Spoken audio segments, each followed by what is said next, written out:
నమస్కారము అందరికి. ఇవాళ మనము ఎక్స్ప్లోరేటివ్ డేటా అనాలిసిస్ అంటే తెలుసుకుందాం. అసలు ఎక్స్ప్లోరేటివ్ డేటా అనాలిసిస్ యూజ్ లేదు. ఒక డేటా అనలిస్ట్, ఒక డేటా సైంటిస్ట్ బిఫోర్ మనం చేసే అనాలిసిస్ ముందు డేటాలో ఏముంది, డేటాలో ఏ ఇన్సైట్ జనరేట్ చేస్తున్నాము, ఏ ప్యాటర్న్స్ ని తెలుసుకున్నాం, డేటా అసలు డేటా కరెక్ట్ గా ఉందా లేదా. చాలా మంది ఏం చేస్తారంటే డేటా రాగానే డైరెక్ట్ గా మిషన్ లెర్నింగ్ మోడల్ బిల్డ్ చేయడము, డైరెక్ట్ గా పవర్ బిఐలోకి వెళ్ళి డాష్బోర్డ్ క్రియేట్ చేస్తారు. కానీ మనకి ఇచ్చిన డేటాలో మనకు వచ్చిన డేటాలో అసలు ఎంతవరకు కరెక్ట్ డేటా ఉంది, ఎవరైనా ఐడెంటిఫై చేశారా, ఎవరైనా చెక్ చేస్తున్నారు. అందరూ ఏమనుకుంటున్నారంటే వచ్చిన డేటా మొత్తం కరెక్ట్ అని. కొన్నిసార్లు మేనేజ్ ఏం చెప్తారంటే మీకు ఒక 10,000 రికార్డ్ డేటా సెట్ వచ్చింది, దాని మీద ఒక డాష్బోర్డ్ క్రియేట్ చేయమంటారు. కానీ రియల్ గా నీకు 2000 రికార్డ్స్ డేటా సెట్ ఇచ్చారు, అప్పుడు డాష్బోర్డ్ క్రియేట్ చేయగలరు. కానీ మేనేజ్ చేసిన రికార్డ్స్ ఎన్ని?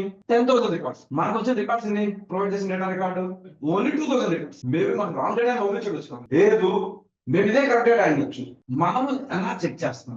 ఒక డేటా అనలిస్ట్ గా లేదా ఒక డేటా సైంటిస్ట్ గా మనం చేయాల్సిన ఫస్ట్ టాస్క్ ఏందయ్యా అంటే, మిషన్ లెర్నింగ్ లో కానీ మన work day to day life లో కానీ మనం చేయాల్సిన వర్క్ ఏంటయా అంటే డేటా కరెక్ట్ గా ఉందా లేదా చెక్ చేయాలి. దాన్ని ఏమంటారంటే డేటా క్యూరేషన్ ఉంటుంది. ఇప్పుడు హాస్పిటల్కి వెళ్ళాం అనుకోండి, నాకు దగ్గు ఉంది, ఫీవర్ ఉంది లేదా జలుబు ఉందంటే డాక్టర్ ఏం చేస్తాడు? మెడిసిన్ రాసిస్తాడా? ముందు టెస్ట్ రాస్తాడు, డిఫరెంట్ టెస్ట్ రాస్తాడు కదా. టెస్ట్ల నుంచి డయాగ్నోస్టిక్ చేసి నీకు ఏ డిసీజ్ ఉందో, ఏ ప్రాబ్లం ఉందో ఆ ప్రాబ్లం క్యూరేట్ అవ్వడానికి సొల్యూషన్ ఆ మెడిసిన్ ఇస్తారు. అంతే కదా. ఎక్కడ కూడా అంతే. మనకు వచ్చిన డేటా కరెక్ట్ గా ఉందనుకోండి, మన డాష్బోర్డ్ కానీ మన ఆన్సర్ కరెక్ట్. మనకు వచ్చిన డేటా రాదు అనుకోండి, మన ఆన్సర్ కరెక్టే కానీ అవ్వదు కదా. మనం లైన్ గా ఓకే డేటా ఇచ్చాడు, మేము ఆన్సర్ స్టార్ట్ చేద్దాం అంటే ఏమైందండి, end of the day me time waste అవుతుంది, మీకు మేనేజర్ దగ్గర నెగిటివ్ మార్క్స్ వస్తాయి. కానీ దాన్ని కంట్రోల్ చేయడం కోసము ప్రతి ఒక్క డేటా అనలిస్ట్, డేటా సైంటిస్ట్ తెలుసుకోవాల్సిన మేజర్ ఇంపార్టెంట్ టాస్క్ ఏంటంటే ఎక్స్ప్లోరేటరీ డేటా అనాలిసిస్. మన చాట్‌జీపీటీ వచ్చినాకో లేదా జెమినీ వచ్చినాకో లేదా డిఫరెంట్ పైథాన్ లైబ్రరీస్ గాను చాలా ఈజీ అయిపోయింది వర్క్. కానీ చాట్‌జీపీటీ అన్ని అప్లికేషన్ వాడతలే కొన్నిసార్లు డేటా సెక్యూరిటీ వల్ల లేదా డేటా బ్రీచెస్ వల్ల చాట్‌జీపీటీ వాడకపోవచ్చు. దాన్ని కంట్రోల్ చేయడం కోసము లేదా మాకు ఎలా క్రియేట్ చేయాలి, మమ్మల్ని అనాలిసిస్ చేయగలరు వితౌట్ ఎనీ టూల్, మీరు ఎలా చేయగలరు, దానికోసం కావాల్సిన మనకి టాపిక్స్ ఏం నేర్చుకోవాలి, దాని మీద మనం చూద్దామండి.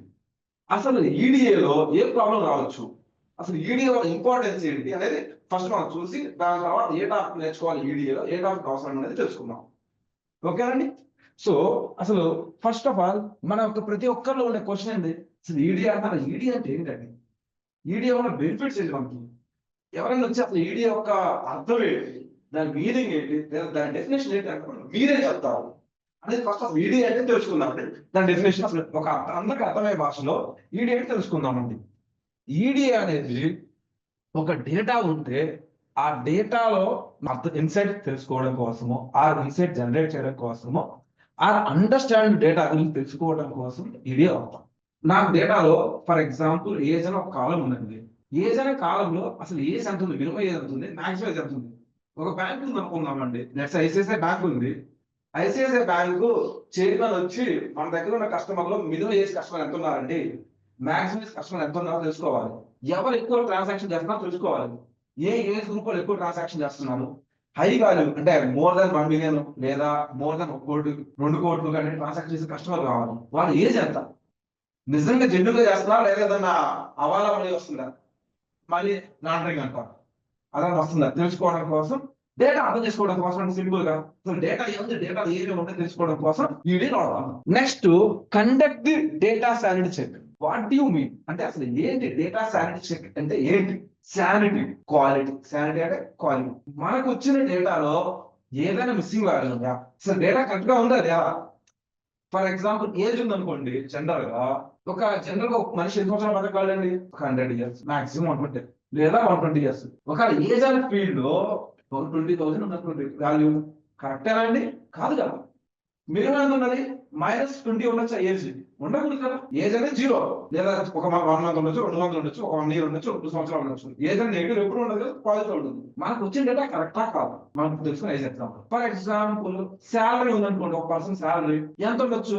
శాలరీ ఎప్పుడైనా నెగిటివ్ లో ఉంటుందా, ఉండదు. కానీ ఉండే కేసులు ఎప్పుడు ఉన్నాయి, ఒకవేళ నువ్వు వెళ్ళిపోయేటప్పుడు నీ దగ్గర ల్యాప్టాప్ తీసుకొని కానీ పంపిణీ చేయకపోతున్నావు, ల్యాప్టాప్ నువ్వు సబ్మిట్ చేయడం దానికి నెగిటివ్ అమౌంట్ పే చేయొచ్చు, కట్టాలి, అప్పుడు ఉండొచ్చు. కానీ శాలరీ అనేది నెగిటివ్ ఉండదు. అసలు వర్క్ చేయడం నెల వర్క్ చేయడం 0 శాలరీ ఉంది, నెగిటివ్ ఉంటే 90% ఉండదు. ఒక పర్సన్ వెనక సంపాదించు, ఒక బిల్గేట్ కావచ్చు, లేదా ఒక సుందర్ పిచాయ్ కావచ్చు, లేదా సత్య నాణ్యం కావచ్చు, మేబీ ఒక 100 కోట్లు సంపాదించడానికి ఒక 1000 కోట్లు సంపాదించారు. అది వేరే ఇస్తున్నారు అంతే ఉంది కాబట్టి. ఒక 100 crores ఉందనుకోండి, దానికి ఇంపార్టెంట్ కదండి. ఆ డేటా శాలరీ అంటే క్వాలిటీ ఆఫ్ డేటాను చెక్ చేయడం కోసం ఈడియన్ వాడతాం. మేజర్ గా డేటా శాలరీలో 2 రకాలు చెక్ చేస్తాం ప్రశాంత్. ఏమయ్యా అంటే మిస్సింగ్ వాల్యూ ఉన్నాయా, లేదా అవుట్లైర్. అవుట్లైర్ ఎక్స్ట్రీమ్ వాల్యూస్. ప్రశాంత్ చెప్పండి, నేను బైక్ మీద ఎంత స్పీడ్ పోతా ప్రశాంత్ అని అడిగినప్పుడు, ప్రశాంత్ నేను 100 పోతాను, 220 స్పీడ్ మాక్సిమం అనుకోండి, 210 పోతాను, నమ్మొచ్చా? ఇంపాసిబుల్ కదా. 250 స్పీడ్ పోతే నమ్ముతాం, లేదా మన స్పీడ్ అనేది లిమిట్ అనేది చూసుకోవాలి. అట్లా అవుట్ లైన్ అంటాం. Out line extreme values. Example ఏం చెప్పుకున్నాం, ఒక పర్సన్ ఏజ్ ఎంత ఉండొచ్చు, మాక్సిమం 120 లేదా 100 ఉండొచ్చు, కానీ 20,000 ఏజ్ ఉంది, ఇయర్స్ పాసిబుల్ కదండి. లేదా మనకి ఇప్పుడు 2024 2024 ఏ సంవత్సరాలు, ఇప్పుడు 2000 సంవత్సరాలు బతికాడా, ఇంపాసిబుల్ కదా. అప్పుడు ఆ వాల్యూ ఏమంటారంటే ఎక్స్ట్రీమ్ వాల్యూ అంటారు. అసలు ఒక డేటాలో మిస్సింగ్ ఎలా చెక్ చేయాలి, అవుట్ లైన్ ఎలా చెక్ చేయాలి అనేది చాలా తెలియకపోవచ్చు. మేనేజర్ మీకు వచ్చి అవుట్ లైన్ చెక్ చేసి మిస్సింగ్ చెక్ చేయాలి, ఎప్పుడు ఏది అవుట్ లైన్స్, దానికోసం కూడా మనం ఈడియన్ వాడుతున్నాం. మూడో పాయింట్ ఏంటంటే ఎగ్జాంపుల్ మనం చెప్పి మూడో పాయింట్ ఇదే, missing values, out line. Final గా ఏం చేస్తాం అంటే సమరైజేషన్. Summarising the data. అసలు ఏంటి డేటాలో ఎన్ని న్యూమరికల్ వేరియబుల్స్ ఉన్నాయని, కాలమ్స్ ఎన్ని కేటగిరీ కాలమ్స్ ఉన్నాయి, వాళ్ళ యొక్క డిస్క్రిప్షన్ ఏంటి, మినిమం వాల్యూ ఎంత ఉంది, మాక్సిమం వాల్యూ ఎంత ఉంది, అసలు డేటా డిస్ట్రిబ్యూషన్ ఎలా ఉంది, మొత్తం తెలుసుకోవడం కోసం ఈడియన్ వాడతాం. అయితే అసలు ఒక ఎగ్జాంపుల్ తో చూద్దామండి, ఈడియన్ ఎలా మిస్లీడ్ అయ్యిందో కూడా, అసలు ఎలా మిస్లీడ్ చేసేదో కూడా జనాన్ని ఒక ఎగ్జాంపుల్ తో చూద్దాం. ఇప్పుడు నేను వచ్చి రేపు అందరూ జాబ్ వస్తాయి అనుకోండి, నేర్చుకుంటే ఇది రావు, ఎవరికొస్తాయి జాబులు, ఎవరు చేస్తే వాడికి కావాలి. నేను చదువుకున్న కోర్సు నేర్చుకుంటే డబ్బులు వస్తాయి, జాబ్ వస్తాయి. అట్లా నేను జాయిన్ అవ్వండి, ఎవరు జాబ్ వస్తాయని చెప్పాను, తప్పే కదా, మిస్లీడ్ చేసినట్టే కదా. అలానే మిస్లీడ్ చేయొచ్చు. ఎలా మిస్లీడ్ చేస్తా ఒక ఎగ్జాంపుల్ చూద్దామండి. ఇప్పుడు ఇక్కడ మనకి ఇంట్రెస్ట్ రేట్లు ఉన్నాయి. నేను ఇంట్రెస్ట్ రేట్ అనేది ఒక 5 సంవత్సరాలు తీసుకున్నాను. ఏమేంటి 2008, 2009, 2010, 11, 12, 2011, 12. ఇక్కడ ఇంట్రెస్ట్ రేట్ అనేది చూడండి, ఫస్ట్ ఎంత ఉంది, 3.14 ఉంది కదా. మళ్ళీ మన పై పైసా ఎంత ఉంటుంది, 3.154 ఉంది. ఇక్కడ ఈ రెండింటికి మధ్య డిఫరెన్స్ చాలా పెద్దగా ఉందా, వెరీ మినిమమే కదా, చాలా చాలా తక్కువ. కానీ మన గ్రాఫ్ చూసినప్పుడు, ఇక్కడ 2000 గ్రాఫ్ బార్ చూసినప్పుడు, హైట్ చూసినప్పుడు ఎక్స్పోనెన్షియల్ ఇంక్రీజ్ అయినట్టుంది. ఎందుకు అలా ఉంది అంటే ఈ రెండింటి మధ్య డిఫరెన్స్ అనేది చాలా చాలా తక్కువ ఉంది. మనకి ఈ రెండింటి మధ్య డిఫరెన్స్ ఇంక్రీజ్ చేశారనుకోండి యాక్సిస్ మధ్య, అప్పుడు మనకి ఏమవుతుంది, ఫ్లాట్ గా ఉండొచ్చు. Let's see with another angle. It is wrong కదా, చాలా మిస్లీడ్ చేస్తున్నాడు. ఎవరైనా యాక్సిస్ చూడకుండా ఓన్లీ గ్రాఫ్ చూస్తే ఏమర్థమైంది, 2018 నుంచి 2012 కి ఇంట్రెస్ట్ రేట్ అనేది చాలా విపక్షంగా పెరిగినట్టు అనిపించింది. కానీ రియల్ గా అలా ఉందా, లేదుగా. 2008 లో ఎంత ఉంది, 3.141 ఉంది, అవునా. 2012 ఎంత ఉంది, 3.152. ఎంత చాలా చాలా మైన్యూట్ డిఫరెన్స్ ఏదో ఉంది, డిఫరెన్స్ ఏం కాదు కదా. ఇదేమో 3.14, ఇదేమో 3.15, చాలా డిఫరెన్స్, లెస్ దెన్ 0.01 డిఫరెన్స్. ఇప్పుడు ఈ రెండింటి మధ్య డిఫరెన్స్ చాలా ఎక్కువ ఉంది అనుకోండి, నిజంగా తెలియదు అనుకోవచ్చు. కానీ రెండింటి మధ్య డిఫరెన్స్ చాలా చాలా తక్కువ, just because of access issue వలన ఉంది కదా. మళ్ళీ మన పై పైసా ఎంత ఉంటుంది, 3.154 ఉంది. ఇక్కడ ఈ రెండింటికి మధ్య డిఫరెన్స్ చాలా పెద్దగా ఉందా, వెరీ మినిమమే కదా, చాలా చాలా తక్కువ. కానీ మన గ్రాఫ్ చూసినప్పుడు, ఇక్కడ 2000 గ్రాఫ్ బార్ చూసినప్పుడు, హైట్ చూసినప్పుడు ఎక్స్పోనెన్షియల్ ఇంక్రీజ్ అయినట్టుంది. ఎందుకు అలా ఉంది అంటే ఈ రెండింటి మధ్య డిఫరెన్స్ అనేది చాలా చాలా తక్కువ ఉంది. మనకి ఈ రెండింటి మధ్య డిఫరెన్స్ ఇంక్రీజ్ చేశారనుకోండి యాక్సిస్ మధ్య, అప్పుడు మనకి ఏమవుతుంది, ఫ్లాట్ గా ఉండొచ్చు. Let's see with another angle. It is wrong కదా, చాలా మిస్లీడ్ చేస్తున్నాడు. ఎవరైనా యాక్సిస్ చూడకుండా ఓన్లీ గ్రాఫ్ చూస్తే ఏమర్థమైంది, 2018 నుంచి 2012 కి ఇంట్రెస్ట్ రేట్ అనేది చాలా విపక్షంగా పెరిగినట్టు అనిపించింది. కానీ రియల్ గా అలా ఉందా, లేదుగా. 2008 లో ఎంత ఉంది, 3.141 ఉంది అవునా. 2012 ఎంత ఉంది 3.152. ఎంత చాలా చాలా మైన్యూట్ డిఫరెన్స్ ఏమి ఉంది, డిఫరెన్స్ ఏం కాదు కదా. ఇదేమో 3.14, ఇదేమో 3.15, చాలా డిఫరెన్స్ లెస్ దెన్ 0.01 కదా డిఫరెన్స్. ఇప్పుడు ఈ రెండింటి మధ్య డిఫరెన్స్ చాలా ఎక్కువ ఉంది అనుకోండి, నిజంగా తెలియదు అనుకోవచ్చు, కానీ రెండింటి మధ్య డిఫరెన్స్ చాలా చాలా తక్కువ. Just because of access issue వలన మనకేమైతుందంటే 2018 నుంచి 2012 కి ఇంట్రెస్ట్ రేట్ అనేది చాలా విగ్రెట్ అనిపిస్తుంది. ఇది మనకు మిస్లీడ్ చేస్తున్నట్టు బికాస్ ఆఫ్ యాక్సెస్ ఇష్యూ. మనం దీన్ని కవర్ చేయడం కోసం let's increase the difference between the access. ఇప్పుడు చేస్తే మనకి ఏమనిపిస్తుంది, ఇప్పుడు నేను దాని డిఫరెన్స్ 0 నుంచి 0.5 కి, 0.5 నుంచి 1%, 1.5 కి, 2 కి, 2.5 కి, 3 కి తీసుకున్నాం. ఇప్పుడు చూస్తే ఆల్మోస్ట్ మనకి ఇంట్రెస్ట్ రేట్లు అనేది చాలా ఫ్లాట్ గా ఉన్నాయి. ఇప్పుడు చెప్పండి, by looking at this data, is it really difference in interest rate? It look like more flat, most likely equal. అంతే కదా. దట్ ఈస్ వాట్ మనకి మిస్లీడింగ్ ఎలా చేస్తుందో అర్థం. జస్ట్ ఎందుకు మిస్లీడ్ అయితే because of notation value, y axis లో ఉండే వాల్యూ నొటేషన్ వల్ల ఇష్యూ. ఇప్పుడు ఎలా మిస్లీడ్ చేస్తుందో ఒక ఎగ్జాంపుల్ చూసాం. ఇంట్రెస్ట్ ఎగ్జాంపుల్, మనకి day of week maybe Sunday 0 అనో, మండే 1 అనో, ట్యూస్డే 2 అనో, like day of week. Weekly మనకి 7 days ఉంటాయి కదా, Sunday to Saturday, Sunday, Monday, Tuesday, Wednesday, Saturday. ఇప్పుడు మనకి ఎలక్ట్రిసిటీ కన్జంప్షన్, మనకి Monday electricity how much is consume in home, Tuesday ఎంత కన్జ్యూమ్ అయింది, వెడ్నెస్డే ఎంత కన్జ్యూమ్ అయింది, డే టు డే డిఫరెన్స్. ఒక వారం డేటా తీసుకున్నాం, 1 week డేటా తీసుకున్నాం. ఇక్కడ ఎక్స్ యాక్సిస్ లో ఏమో డే ఆఫ్ వీక్ అన్నాము, వై యాక్సిస్ లో ఏం చేసాము, ఎలక్ట్రిసిటీ కన్జంప్షన్ ఎంత కన్జ్యూమ్ చేసినాము. ఇప్పుడు ఈ డేటాలో మనకు చూడండి, మనం 2 సిటీలు కంపేర్ చేస్తున్నాం. 2 సిటీస్ ఏమేంటి, సిటీ ఏ, సిటీ బి. ఇప్పుడు మనకి యావరేజ్ తీసుకున్నాం అనుకోండి, మీన్ అంటే యావరేజ్. మనకి యావరేజ్ కంపేర్ చేసినప్పుడు యావరేజ్ గా ఏ సిటీలో కన్జంప్షన్ ఎక్కువ ఉంది అంటే మన గ్రాఫ్ చూడడం ఏం చెప్తాము, సిటీ ఏలో కన్జంప్షన్ ఎక్కువ ఉంది కంపేర్ టు సిటీ బి. అవునా. అదే మనకి ఎందుకు మేబీ సిటీ ఏదైనా ఫంక్షన్ జరిగా, రెసిడెన్షియల్ కదా, ఏదైనా ఫంక్షన్ జరిగా, అసలు ఎందుకు ఎక్కువ అంత ఎక్కువ ఉంది, చాలా డిఫరెన్స్ ఉంది. ఆన్ యావరేజ్ గా 800 యూనిట్స్ కన్జ్యూమ్ అయితే సిటీ బిలో, సిటీ ఏలో వచ్చేసరికి ఆల్మోస్ట్ 1100 కన్జ్యూమ్స్ ఉంది. ఎందుకని, ఏ రీజన్ ఉండొచ్చు కదా.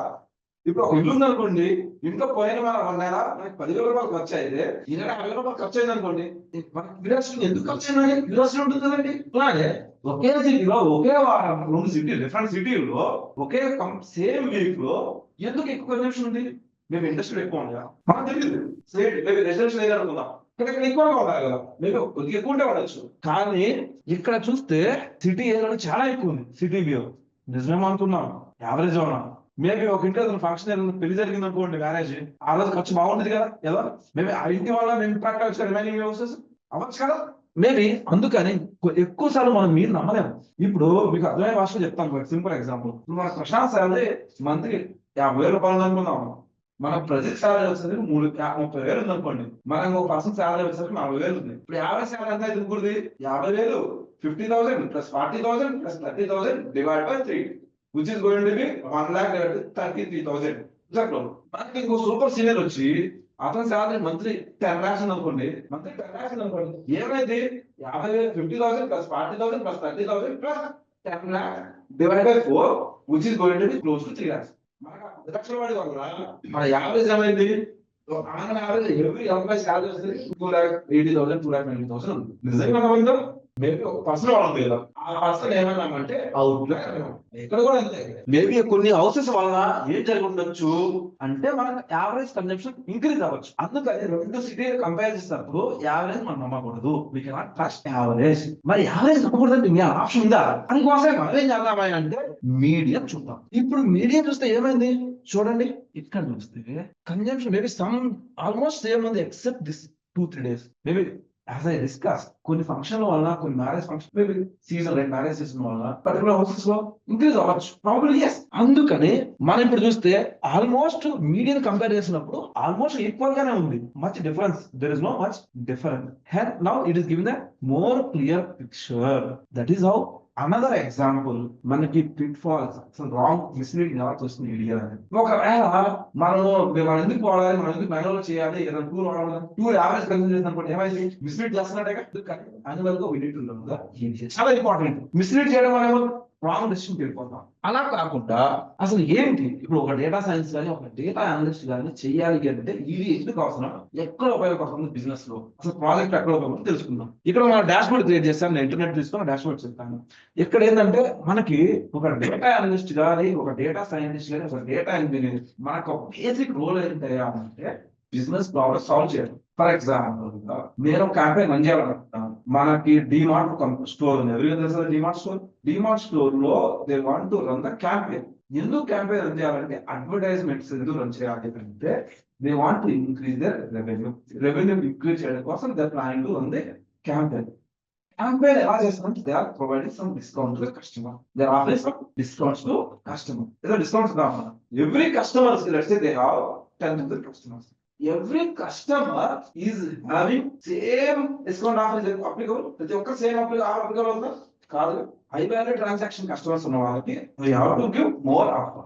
లో వాల్యూ ట్రాన్సాక్షన్ ఉన్న కస్టమర్స్ కి మనం ఇంకొక ఆఫర్ ఇవ్వాలి. అంతే కదా, పెట్టేసి మనం నష్టపోతాం కదా. ఎలా అంటే ఒక 500 రూపాయలు చేసే ట్రాన్సాక్షన్ చేసేవాడికి 300 ఆఫర్ ఇస్తే నష్టం కదా మన కంపెనీకి. 10,000 రూపాయలు చేసే ట్రాన్సాక్షన్ చేసే అతనికి 400 ఆఫర్ ఇచ్చామంటే దట్ ఇస్ గుడ్. ఒక 500 చేసేవాడికి 50 రూపీస్ ఆఫర్ ఇచ్చాము దట్ ఇస్ గుడ్. అందరికి ఈక్వల్ గా 500 రూపీస్ ఇచ్చామనుకోండి, చేసే ట్రాన్సాక్షన్ 300 నువ్వు 500 రూపీస్ ఇస్తే మనం నష్టపోతాం కదా. సో మనం పర్సనలైజ్ అడ్వర్టైజ్మెంట్ చేయాలి. ఇది ఎలా చేస్తాము, ఏ డేటా మనకు అవసరం, ఇది ఒక ప్రాబ్లం అండి. ఏ డేటా మనకు కావాలి, అతని ప్రొఫైల్ ఏంటి, ట్రాన్సాక్షన్స్ ఏంటి, తన బిహేవియర్ ఏంటి. బిహేవియర్ అంటే ఎంత ఫ్రీక్వెంట్ గా మన స్టోర్ వస్తున్నాడు, వచ్చినప్పుడు ఎంత ట్రై చేస్తున్నాడు, మంత్లీ ఒకసారి వస్తున్నాడా, వీక్లీ ఒకసారి వస్తున్నాడా, క్వార్టర్లీ వచ్చినప్పుడు ఎన్ని ట్రాన్సాక్షన్ చేస్తున్నాడు, ఎన్ని ప్రొడక్ట్స్ కొంటున్నాడు, ఏ టైప్ ఆఫ్ ప్రొడక్ట్ కొంటున్నాడు, వచ్చి ఓన్లీ లెక్సే కొంటున్నాడా, లేదు వచ్చి వెజిటేబుల్స్ కొంటున్నాడా, గ్రాసరీస్ కొంటున్నాడా, లేదు సంథింగ్ ఎల్స్ ఏదో కొంటున్నాడా, what kind of products is buying. అది చూసి మొత్తం గట్టిగా సాల్వ్ చేయాలి. ఇప్పుడు మనం ఇన్సైట్ జనరేట్ చేయాలి. ఇప్పుడు వచ్చి డిమార్ట్ సిఇఓ వచ్చి మిమ్మల్ని నాకు ఒక ఫ్రెండ్ కావాలి లేదా ఒక అనాలిసిస్ కావాలి, ఎవరు వచ్చి కొంటున్నారు ఎవరు వచ్చి కొనట్లేదు అనాలిసిస్ కావాలన్నప్పుడు మనం ఏం చేయాలి, బిజినెస్ ప్రాబ్లం ఏంటి, ఒక డాష్ బోర్డ్ క్రియేట్ చేసి డాష్ బోర్డ్ లో అసలు ఇచ్చిన డేటా కరెక్ట్ గా తెలుసుకోవాలి. ఒక కస్టమర్ వచ్చి మంత్లీ 30,000 డేటా వస్తున్నాడు, అసలు సంథింగ్ రాదు, బిజినెస్ డైరెక్ట్ చేయాలి కదా. ఇప్పుడు ఈడియా చేస్తే మనం తెలుసు. సో అసలు మనం ఎలా చేయాలి అన్నప్పుడు ఇక్కడ మన దగ్గర 5 డిఫరెంట్ స్టెప్స్ ఉన్నాయి. ఫస్ట్ స్టెప్ మనము ప్రాబ్లం డెఫినేషన్. ప్రాబ్లం డెఫినేషన్ అంటే మనం అనుకున్నట్టుగానే క్యాంపెయిన్ రన్ చేయడానికి what kind of strategy is required to run the campaign. Okay, definitions clear. మనకి డేటా ఏం కావాలి, కావాలి, పేమెంట్ డేటా కావాలి, పేమెంట్ ట్రాన్సాక్షన్, బిహేవియర్ డేటా కావాలి, కస్టమర్ ప్రొఫైల్ కావాలి, ప్రొఫైల్ ఏజ్ ఎంత, జెండర్ ఏంటి, లొకేషన్ ఏంటి. ఇప్పుడు నా బెంగళూరు టార్గెట్ చేద్దాం, హైదరాబాద్ కస్టమర్ టార్గెట్ చేస్తే ఉపయోగం ఉంటుంది, లేదు బెంగళూరులోనే టార్గెట్ చేయాలి, అంత లొకేషన్ ఇంపార్టెంట్ కదా, రైట్. బిహేవియర్ ఏంటి, ఇలా మరి చాలా రకాల డేటా. ఈ కలెక్ట్ చేసిన డేటాని ఎక్స్ప్లోర్ చేయాలి. ఎక్స్ప్లోర్ ఈ డేటా మిస్సింగ్ ఉందా, ఏదైనా అన్వాంటెడ్ ఇన్ఫర్మేషన్ ఉందా, లైక్ అవుట్ దీని మొత్తం తెలుసుకోవాలి. And once data is everything okay, you will do some analysis, create the dashboard. Maybe like this is a similar dashboard we will create and then present to the business. Okay, this is the steps. మీరు data analyst project చేసిన, data science project చేసిన, ఈ steps అనేది చాలా important. ఈ steps గురించి individual steps గురించి అనేది నెక్స్ట్ వీడియోస్ తెలుసుకోవాలి. ఇంకా అసలు ఏమైనా నేర్చుకోవాలి. ఇక్కడ ఈడిఏ నుంచి ప్రిడిక్టివ్ మోడలింగ్ ఇప్పుడు చేసాము. We have to give offer. You understand the good law. How much you need to offer? If I offer 300 rupees, customer says, what is the likely how much is I going to spend the amount? ఎంత amount spend చేయగలరు. 500 offer అనుకోండి, how much is going to spend? 10,000 rupees, 20,000 rupees. You need to understand. Predicting is మనకి past data use చేసుకొని analyse చేసి future డేటాను predict చేయడాన్ని predictive modelling. ఇప్పుడు మీకు అర్థమే ఫస్ట్ సింపుల్ వర్షం చెప్తాను. అందరు క్రికెట్ బాగా ఇష్టం. బెంగళూరు స్టేడియం ఉంది. బెంగళూరు స్టేడియం లో లాస్ట్ 20 మ్యాచ్ చూసుకుంటే యావరేజ్ గా రోహిత్ శర్మ 50 స్కోర్ చేశాడు అనుకోండి. ఇవాళ జరిగే మ్యాచ్ లో ఎంత చేయొచ్చు స్కోర్ అంటే ఏం చెప్తారు, లాస్ట్ 20 మ్యాచెస్ లో 50 చేశాడు కాబట్టి స్కోర్ ఈ మ్యాచ్ లో కూడా 50 లేదా అంతకంటే ఎక్కువ చేయొచ్చు. అది దాన్ని ప్రిడిక్ట్ చేస్తాం ఫ్యూచర్ జరగలేదు. ఇక్కడ these are the steps. These EDA తర్వాత 2 స్టెప్స్ ఉంటాయి. ఒకటి ఏంటి అంటే predictive modelling, second is the model deployment or implementation. These 6 steps is also called as the pipeline of machine learning. First అనేది చాలా మంది డేటా సైన్స్ నేర్చుకోవడం భయపడతారు. డేటా అనలిస్ట్ భయపడి ఎక్కువ మంది ఫెయిల్ నేర్చుకుంటారు. కానీ ఎక్కువ మంది ఫెయిల్ అయ్యేది ఎక్కడంటే ప్రాబ్లం అర్థం కాక, ప్రాబ్లం డెఫినేషన్ తెలియదు, ఎలా సాల్వ్ చేయాలో తెలియదు. మనకి ఇది అర్థమైంది అనుకోండి, మిగతా స్టెప్స్ అనేది కేక్ మార్క్. అసలు ప్రాబ్లం ఏంటి, ఇచ్చిన ప్రాబ్లం ఏంటి, ఎలా సాల్వ్ చేయాలి, ఇది తెలిస్తే చాలు మీరు మిషన్ లెర్నింగ్ మోడల్ బిల్డ్ చేయొచ్చు. మిగతా అంతా నెట్లో దొరికి కోడ్. ఇది మనం అర్థం చేసుకోవాలి లాజికల్ గా. ఎలా అర్థం చేసుకోవాలంటే మనం డిఫరెంట్ ఎగ్జాంపుల్ తీసుకొని డిఫరెంట్ వీడియోస్ కవర్ చేద్దాం ఇక్కడ నుంచి. ఇక్కడ అసలు ఈడియో మాడ్యూల్ స్టార్ట్ చేస్తాం. ఈ మాడ్యూల్ ఓవరాల్ గా ఏం కవర్ చేస్తాం, ఏమేమి ఉంటాయి అనేది తెలుసుకుందాం, ఏమేమి నేర్చుకోవాలి అని తెలుసుకుందాం. అసలు వచ్చి అదే మనిషి అండి మీకు డిఫైన్ ద ఎయిర్టెల్ కంపెనీ ఎంత తెలుసు కదా. ఎయిర్టెల్ కంపెనీలో ఎక్కువ మంది కంపెనీ ఒక బాగా ఇన్ఫ్లుయెన్స్ చేస్తుందంటే కస్టమర్స్ అనే వాళ్ళు వెళ్ళిపోతున్నారు బయట. దాన్ని ఏమంటారంటే కస్టమర్స్ వదిలి వెళ్ళిపోయారు కస్టమర్. ఒక కంపెనీ వదిలేసామనుకోండి, దాన్ని ఏమంటారు కస్టమర్ అట్రిషన్ అంటారు. చర్ణ అని కూడా అంటారు. అట్రిషన్ అందరి పేరు ఏంటంటే చర్ణ అంటారు. ఇప్పుడు ఒక ఎయిర్టెల్ కానీ, ఒక టీసీఎస్ కంపెనీ కానీ, లేదా ఒక ఎప్రో కంపెనీ కానీ, ఒక Infosys company, they are facing a problem of customer attrition or churn. From director has reached out to you, Mr. Mahesh, our company is facing a challenges of attrition. చాలా మంది వెళ్ళిపోతున్నారు. ఏ problem అయి ఉండొచ్చు? Can you give me a solution how to control the attrition? Can you provide me a reason why people are leaving my company? అది Airtel అవ్వచ్చు. ఇప్పుడు వెళ్ళిపోతున్నారు అనుకోండి, ఏమవుతుంది, రెవెన్యూ డ్రాప్ అవుతుంది కదా ఎయిర్టెల్ కంపెనీ. వడాఫోన్ అయినా ఇప్పుడు ఇన్ఫోసిస్ కొత్త వెళ్ళిపోతున్నారు అనుకోండి ఎంప్లాయీస్, వాళ్ళ పర్ఫార్మెన్స్ డ్రాప్ అయిపోయి బిజినెస్ తగ్గిపోయింది కదండి. దీనికి రూట్ కాజ్ ఏంటి, సొల్యూషన్ ఏంటి? నాకు ప్రొడక్టివ్ మోడల్. ఫ్యూచర్ ఎవరు వెళ్ళిపోతారు చెప్పేదాన్ని ఏమంటారు, ప్రొడక్టివ్ మోడల్. అర్థమైందా? 2 స్టెప్స్ ఉన్నాయి. వెళ్ళిపోయే వాళ్ళు చెప్పే వాళ్ళు ఏమంటారు రూట్ కాజ్ అనాలిసిస్. ఫ్యూచర్ లో వెళ్ళిపోయే వాళ్ళని చెప్పేదాన్ని ఏమంటారు ప్రొడక్టివ్ మోడల్. ఈడిఏ అనేది always historical data, existing data. వెళ్ళిపోయిన డేటా మీద చెప్పేదాన్ని ఈడిఏ అని. ప్రొడక్టివ్ మోడల్ లేదా మిషన్ లెర్నింగ్ అనేది ఫ్యూచర్ లో వెళ్ళిపోయేది ఎవరు చెప్పాలి, నేను చెప్పాలి. నేను రేపు పొద్దున ప్రశాంత్ వెళ్ళిపోవడానికి ఛాన్స్ ఎంత ఉంది కంపెనీ నుంచి. ఒక ఎక్సైట్ కస్టమర్ ఎయిర్టెల్ ఎక్కడ పడుతున్నాడు, నాకు తెలుసు అనుకోండి 2 నెలలు వెళ్ళిపోతాడని, నాకు ఫోన్ చేసి కొన్ని ఆఫర్ ఇచ్చి ఒక కంట్రోల్ చేసుకోవచ్చు. So how to reduce the చాట్, దాని ప్రాబ్లం అర్థం చేసుకోవాలి. ఇప్పుడు మనకి అసలు డేటా ఏమున్నాయి, వెళ్ళిపోయి ఎలా డిఫైన్ చేయాలి, ఏ స్టాటిస్టిక్స్ వాళ్ళకి వచ్చే డేటా ఎలా ఉంది, దానికోసం ఏం చేస్తామంటే ఇంట్రొడక్షన్ టు స్టాటిస్టిక్స్. మన ప్రాబిలిటీ చెప్పాలి కదా. ప్రాబిలిటీ నేను 100% వెళ్ళిపోతే ఎవరు చెప్పలేను, ఇంపాసిబుల్. నేను రేపు జాబ్ వచ్చిందా అని నేను అడిగాను అనుకోండి, 100% చెప్పలేను. సివిల్స్ ఎగ్జామ్ రాసి వచ్చావు, క్లియర్ అయితే ఎగ్జామ్ అంటే 95% చెప్తాము, లేదా 98% చెప్తాము. రైట్. మనకు ఒక సివిల్ యాక్సిడెంట్ జరిగింది అనుకోండి, ఎవరికైనా పర్సన్ కి డాక్టర్ ఏంటి పరిస్థితి అంటే 90% బతుకుతాడండి. గ్యారంటీ వద్దని చెప్పి ఆఫీస్ చదివే ముందు మా టైం ఏం చేస్తామంటాడు. మీకు ఎందుకు ప్రశాంతంగా 100% బతికేస్తానని చెప్తాడు ఎవరైనా? ఎవరు చెప్పరు. 90% లేదా 90%, 99% చెప్తారు. ఎక్కడ కూడా అంతే. మనం ఎవరైతే వెళ్ళిపోతాం చెప్తామో 100% వెళ్ళిపోతుంది చెప్పలేము. 90% ఛాన్స్ అనో, 95% ఛాన్స్ అనో, 98% ఛాన్స్ అనో చెప్తాము. దాన్ని ఎలా చెప్తామంటే, ఎలా కండక్ట్ చేస్తామంటే ప్రాబిలిటీ అనే కాన్సెప్ట్ ద్వారా కండక్ట్ చేస్తాం. ఈ ప్రాబిలిటీ అయిపోయిన డేటా ఒక్కొక్క వేరియబుల్ ఎలా చేసుకోవాలి, ఒక్కొక్క వేరియబుల్ ఎలా ఏజ్ అసలు ఏజ్ ఎలా ఉంది, మినిమం ఏజ్ ఎంత ఉంది, మాక్సిమం ఏజ్ ఎంత ఉంది, యావరేజ్ ఏజ్ ఎంత ఉంది, అసలు ఏజ్ అనేది ఒక ఎలా డిస్ట్రిబ్యూట్ అయ్యింది, ఏ ఏజ్ గ్రూప్ లో ఎక్కువ ఉన్నారు, ఏ ఏజ్ గ్రూప్ లో తక్కువ ఉన్నారు, ఎవరు ఓల్డ్ పీపుల్ ఎక్కువ ఉన్నారా, సీనియర్ సిటిజన్స్ ఎక్కువ ఉన్నారా, యంగ్స్టర్స్ ఎక్కువ ఉన్నారా, మిడిల్ ఏజ్ గ్రూప్ ఎక్కువ ఉన్నారా, దాన్ని ఫైండ్ అవుట్ చేయడం కోసం యూనివేరియేట్ రాశారు. ఈయన డేటాలో మ్యారిటల్ స్టాటస్ ఉంది, ఒక వేరియబుల్ కావాలి అనుకోండి. అందులో 3 రకాల కేటగిరీస్ ఉన్నాయి. మ్యారీడ్ పీపుల్ ఎక్కువ ఉన్నారా, డివోర్స్ పీపుల్ ఎక్కువ ఉన్నారా, సింగిల్ ఎక్కువ ఉన్నారు, ఎలా ఫైండ్ అవుట్ చేయాలి? దానికోసం ఏం చేస్తాం, యూనివేరియేట్ అనాలిసిస్ వాడతాం. తర్వాత మిస్సింగ్ వాల్యూస్, మిస్ అయిన వాల్యూస్ అంటే ఎలా చేస్తాం, ఎలా ఐడెంటిఫై చేస్తాం. అవుట్లైర్, డెఫినేషన్ అవుట్లైర్స్ అంటే ఏంది, ఎలా ఐడెంటిఫై చేస్తారు, టెక్నికల్ గా ఎలా ఐడెంటిఫై చేస్తారు. మన దగ్గర ఒక డేటా సెట్ లో ఒక 100 వేరియబుల్స్ ఉంటే ఎలా ఐడెంటిఫై చేస్తాం, ఒక 30 వేరియబుల్స్ ఎలా ఐడెంటిఫై చేస్తాం, దానికైనా కోడ్ రాస్తాము, అది బిజినెస్ గా లాజికల్ గా ఉందా లేదా చెక్ చేయాలి. తర్వాత ఇంకా మనము డేటాలో నేనేం చెప్పానంటే, డేటా కరెక్ట్ గా ఉందా లేదా, ఎలా ఉంది, ఎవరి వైపు టర్న్ అవుతుంది, మన డేటా బయాస్ ఓల్డ్ పీపుల్ వయసు, సీనియర్ సిటిజన్ వయసు మన డేటా బయాస్ ఉందా, లేదా యంగ్స్టర్స్ వైపు బయాస్ గా ఉందా, దాన్ని చెప్పడం కోసం సెంట్రల్ లిమిట్స్ 2 వేరియబుల్స్ చెప్పాలి. 2 వేరియబుల్ బై అంటే 2 వేరియబుల్స్ కంపేర్ చేయడం కోసం. ఎక్కువ ఏజ్ గ్రూప్ వాళ్ళు, మ్యారీడ్ పీపుల్ ఏజ్ వాళ్ళు డివోర్స్ అవుతున్నారు. మ్యారేజ్ పీపుల్, ఒక మ్యారీడ్ పీపుల్ ఒక యావరేజ్ ఏజ్ ఎంత, సింగిల్ ఒక యావరేజ్ ఏజ్ ఎంత, డివోర్స్ పీపుల్ ఒక యావరేజ్ ఎంత, సింగిల్ పీపుల్ ఒక యావరేజ్ ఎంత, మ్యారీడ్ పీపుల్ యావరేజ్ ఎంత, దాన్ని కంపేర్ చేయడం కోసం బై వేరియబుల్ కంపేర్ చేయడం. మోర్ దాన్ 2 వేరియబుల్స్ కంపేర్ చేయడం కోసం multi variable analysis. Right. So ఇక్కడ ఎగ్జాంపుల్స్, ఒక ఎగ్జాంపుల్ మనం బిజినెస్ ప్రాబ్లమ్స్ చెప్పాం కదా. Some of the business problems which are existing, which are working, easy to understand. Churn analysis మనం చెప్పుకున్నది, ఎవరైతే వెళ్ళిపోతాం. ఇప్పుడు మనం స్పెండ్ అనాలిసిస్ చేయాలి, ఎవరు ఎక్కువ స్పెండ్ చేస్తున్నారు, కస్టమర్స్. క్రెడిట్ కార్డ్ వాడుతున్నారు చాలా మంది, క్రెడిట్ కార్డ్ ఎవరికి ఎక్కువ ఆఫర్ చేయాలి, ఎవరు ఎక్కువ స్పెండ్ చేస్తున్నారు, ఎవరు తక్కువ చేస్తున్నారు, దాన్ని ఆన్సర్ చేయడం. డిఫాల్ట్ లోన్ తీసుకొని డిఫాల్ట్ కట్టకపోతే వాళ్ళు ఏమంటారు, డిఫాల్ట్ అంటారు. ఎవరు డిఫాల్ట్ అవుతారని చెప్పాలి. ఎందుకు డిఫాల్ట్ అవుతున్నారు, ఎవరు అవడానికి ఛాన్స్ ఉంది. ఇప్పుడు రేపు పొద్దున డిఫాల్ట్ అవడానికి ఛాన్స్ ఉంది అనుకోండి, బిహేవియర్ బట్టి నేను తగ్గించుకోవచ్చు లోన్ అమౌంట్, నాకు దానివల్ల కంపెనీకి బెనిఫిటే కదా. రైట్. దానికి మన దీని అన్నింటికి ఏం చేయాలి, ఏ డేటా కావాలి, ఎవరు వచ్చి ఏ కంపెనీలో అయినా మీరు వెళ్ళిన తర్వాత బిజినెస్ ప్రాబ్లమ్స్ డేటా సాల్యూషన్ ఎవరు ఏమంటారంటే బిజినెస్ ప్రాబ్లమ్స్ నీకు ఏ డేటా కావాలి చెప్పుకుంటారు. ఆ డేటా మాకు చెప్పలేదు, ఏం మీరు ఏ డేటా చేస్తారు రాస్తారు అనుకోండి, డేటా నీకు బిజినెస్ ప్రాబ్లమ్ ఇచ్చారు కృష్ణ, నాకు ఏ డేటా కావాలి, ఏ డేటా కావాలి చెప్పు నేను ఇస్తాను అంటాడు. ఇదేంటి మా మేనేజర్ మా ట్రైనర్ ఎప్పుడు నాకు చెప్పలేదే, నీకు ఏదో డేటా ఇస్తున్నా అనాలిసిస్ అని చెప్పాడు, కానీ ఏ డేటా కావాలి నన్ను అడుగుతున్నాడు.